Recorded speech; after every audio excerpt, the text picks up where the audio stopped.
Mes frères haïtiens, haïtiennes, mes sœurs, je vous dis bonjour. Je viens vous apporter un message qui me semble très important. Je viens vous parler de notre cher pays, Haïti, que nous aimons tous. Dans mon pays, Haïti, les chrétiens catholiques et aussi tous les croyants protestants, vaudouisants et toute la population haïtienne sont piégés par une violence meurtrière et sont victimes de la rage déchaînée par des victimes du système pesé-soucé appelé des bandits. Et il est injuste que l'Occident ignore la persécution, les souffrances, la misère que subissent les Haïtiens. Les chrétiens haïtiens et la population haïtienne sont en danger. Nous pourrions disparaître bientôt. Oui, nous pourrions disparaître bientôt si nous ne faisons rien. Nous espérons que les hommes et les femmes de bonne volonté de ce grand pays entendront notre appel et qu'ils tendront la main à leurs frères et sœurs dans la foi pour soulager leurs souffrances. Oui, pour soulager leurs souffrances. Laissez-moi vous donner une idée de ce qui se produit actuellement chez nous à Haïti. Depuis les 4 dernières années, nous avons beaucoup entendu parler de la guerre, de la violence, de la misère, des enlèvements à Haïti. On nous a entretenu à propos des conséquences stratégiques des influences géopolitiques dans la région des Caraïbes et de la violence qui afflige la population innocente.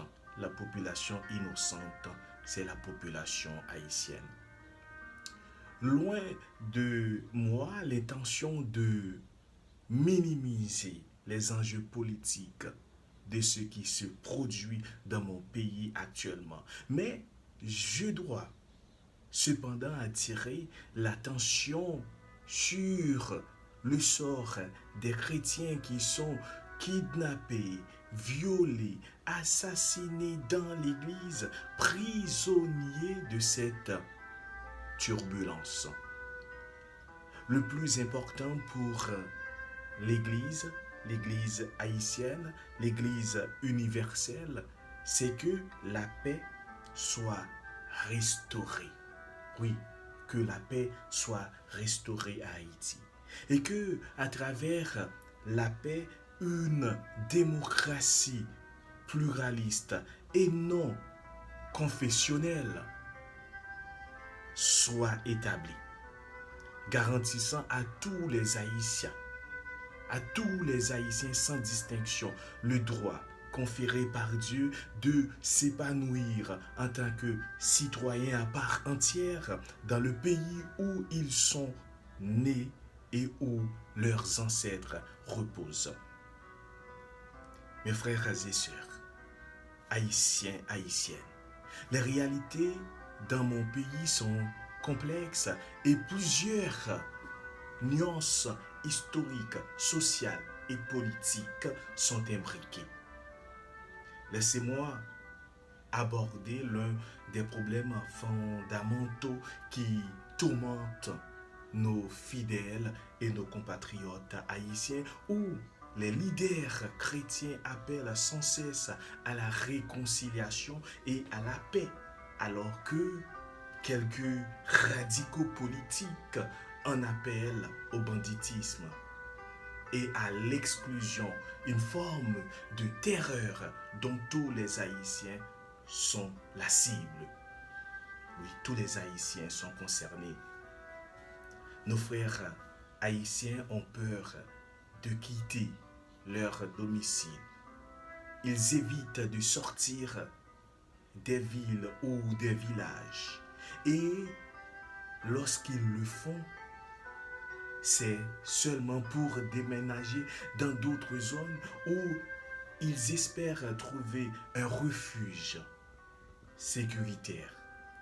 Dans les zones dangereuses comme Martissan et les localités situées à proximité de la Croix des Bouquets, de Cité Soleil, les enlèvements, des tirs partout et partout, les tireurs embusqués et le pillage terrorisent davantage la population que les combats et les violences. Tout cela culmine par la manifestation de la présence de jeunes lourdement armés par des hommes malfaisants politiques. Cependant, nous devons agir immédiatement. Oui, nous devons agir immédiatement parce que si l'insécurité se poursuit et si la paix n'est pas restaurée dans nos rues et dans nos cœurs, tout espoir pourrait être perdu. Et ce, pour tous les Haïtiens, autant les croyants que les non-croyants. Nous savons que la tâche est difficile pour nous tous. Mais nous, chrétiens, savons également que celui en qui nous avons placé notre confiance est fidèle et qu'il n'abandonne jamais son peuple. Celui qui est venu demeurer avec les siens ne les abandonnera jamais. Que Dieu vous aide à surmonter toutes ces violences et demandons-lui